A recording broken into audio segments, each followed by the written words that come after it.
The fallout from the pandemic has pushed many of us outside our comfort zones, especially around questions of racial inequality. That also goes for overlaps with sexuality.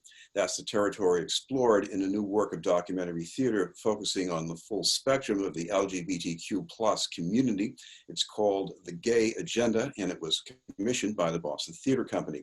To tell us about an upcoming virtual performance is part of a series of events planned by the Greater Boston Chamber of Commerce, or the company's artistic director, Joey Frangieh, and one of the performers, Carla Martinez. I want to start with Joey because this was something that started in the works before the pandemic, and one of your models for this was Anna Deavere Smith in her pioneering work in documentary theater, mainly around race. What did you learn from her? She really inspired me to get into the format of documentary theater. I think that seeing her work and reading her work when I was at Northeastern University really inspired me to see what documentary theater can accomplish.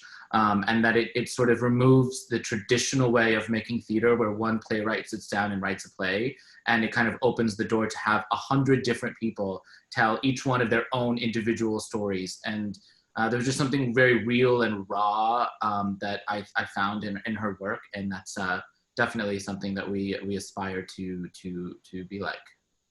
And you also set a goal for inclusiveness here about which people were reflected in this play. Absolutely.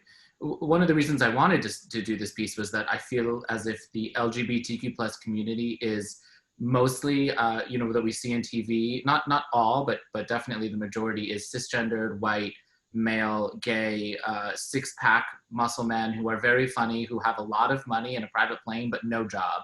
And that just doesn't really actually reflect the actual LGBTQ plus community. So I really wanted to set out to really get multiple voices that really represent the community. Carla, your participation here is that of a performer, but you're also part of the creative team. You're generating some of the life experience that this play is supposed to reflect. Start with the life experience part. Sure.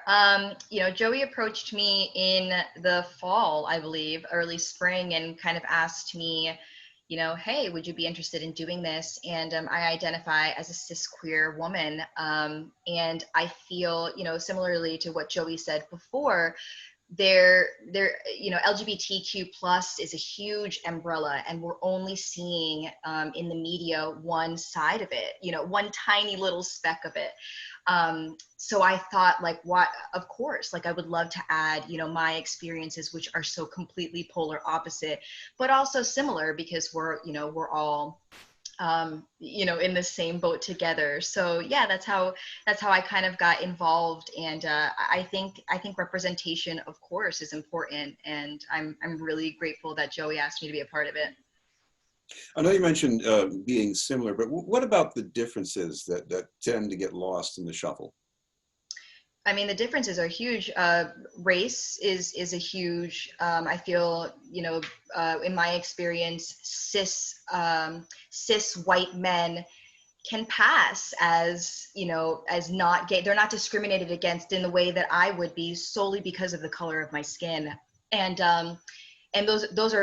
that's something that's on my mind every day as I'm walking down the street, whether I'm with my partner or not. And also I think there tends to be a stigma when people identify as queer, because everybody's like, well, what does that mean, right? Does that mean that you're not sure? Does that mean that you haven't decided yet? But it means whatever you want it to mean. And I think everyone who is not in one of these marginalized communities just kind of wants to understand in a way that's digestible for them and not necessarily how the other person identifies. So yeah, I think those are some things that have really struck me as I continue my journey as a queer woman of color. Joey, what I'm picking up on is that people almost sometimes simultaneously have two struggles going on. One of them is to have the right to authentically, represent as queer. And on the other hand, they want the right to be normal. So how do they balance that? Well, I would challenge the term normal, because what is normal? I would say that, you know, the intersectionality is that there's this sense that the LGBTQ plus community is delicate and we need to tiptoe around them, especially when it comes to trans and non-binary. And I think what a lot of the interviewees are saying is that we're strong. You know, we fight. We've had to grow up knowing that we're different, knowing that we don't fit into this heteronormative world, especially people who are transgender or non-binary or gender fluid. And I think that we're a lot of times there's a lot of frustration because right now in America specifically, the majority of people believe in LGBTQ plus rights, or at least LGB rights. And, you know, when it comes to trans and non-binary, we're still have a long way to go. But you know, I think a lot of LGBTQ people are frustrated that allies aren't doing the work and that they are asking questions. And it's like, you know, we want everyone to Google and do their own research and not treat us and LGBTQ people like we're delicate, because we're not, we're strong, but to just treat us like everybody else. And I don't know if that's normal, but I think it's just that we want to all be accepted for who we are and who we love. And, you know, especially trans and non-binary folks. Well, what I really meant by normal was the right to be an individual as opposed to be a whole category. Totally. No, that makes sense. Yeah. Carla, what about what you do in the performance here? Because part of this is maybe telling your own life story, but part of this is telling someone else's, and you're not getting a script that's been filtered by some playwright here. You're getting something right out of that other person's mouth. So how do you get into those shoes? That's a great question. Joey was incredibly conscious with how the script is laid out. And also I will never play a character. I will never play an interviewee who has had a trans experience, because that doesn't directly line up with who I am and how I identify. And it wouldn't be right for me to, you know, speak on behalf of this person.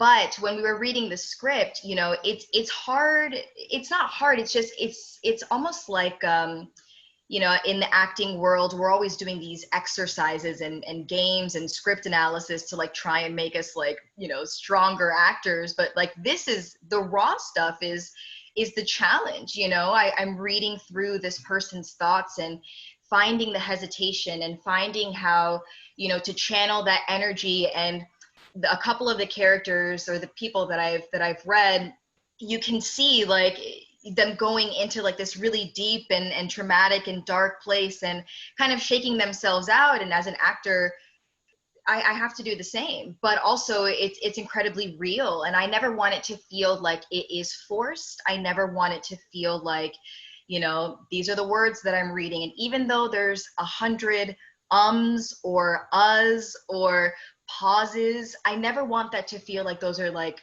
premeditated. So it's all about truly authenticity and just kind of putting myself in this person's shoes, which all of the people that I have read so far in this this excerpt that we're doing for this festival, most of those experiences I have also experienced. And I almost asked Joey, like, was this me? Like, did you, you know, throw some of my stuff in here? Just because it feels so, it feels so real. It feels like something exactly what I would say. Joey, I know this is not all, you know, morbid tales of woe here, but I imagine there are some backstories of trauma in this play. And if you look back further in your own work, you have what you did in Rise, which was based on the personal experiences of the marathon bombing in Boston. What exactly is the common denominator?